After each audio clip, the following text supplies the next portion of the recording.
सूर्योदयाच्या आधी महान युद्ध सुरू झाले, जेव्हा श्रीकृष्ण आणि सत्यभामा यांनी नरकासुरावर विजय मिळवला. तयार आहात काय? तर मग चला जाणून घेऊया नरक चतुर्दशीच्या दिवशी घडलेल्या अद्भुत घटनेची कहाणी. आज दिवाळीचा तिसरा दिवस, नरक चतुर्दशी. सकाळची वेळ होती. नातू लवकर उठला आणि त्याने अभ्यंग स्नान केले. तो अंगाला उटणा लावतोय हे पाहून आजोबा हसले.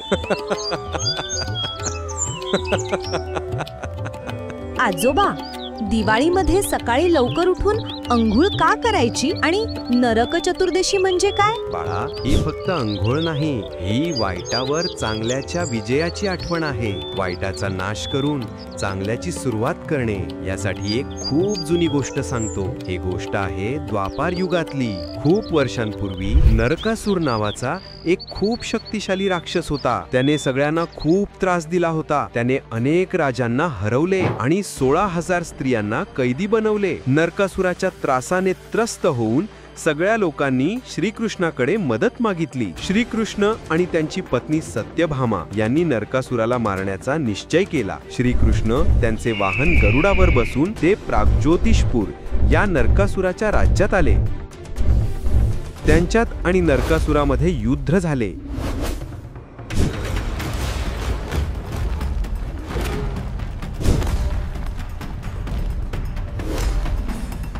ही लढाई प्रदोष काळानंतर ते उषा काळापर्यंत चालली.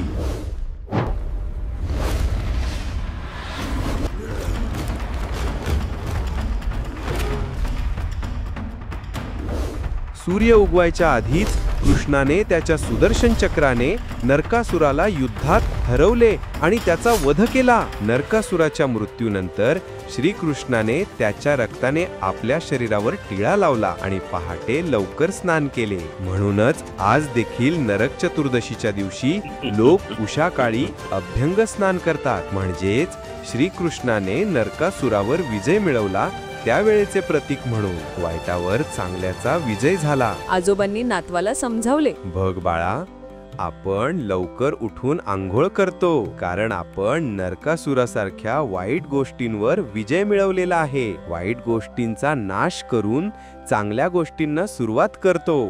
नातवाने डोळे मिचकावत आजोबांना सांगितले, आता कळलं, दिवाळी फक्त फटाक्यांची नाही तर वाईटाचा नाश करण्याचा सण आहे. अगदी बरोबर. नरक चतुर्दशी म्हणजे वाईटावर चांगल्याचा विजय. आजोबा आणि नातवाने नवीन कपडे घालून अंगणात दिव्यांची रोषणाई केली. काय मग तुम्ही आजोबा, नातू आणि दिवाळी यांच्या गोष्टींचा आनंद घेताय ना?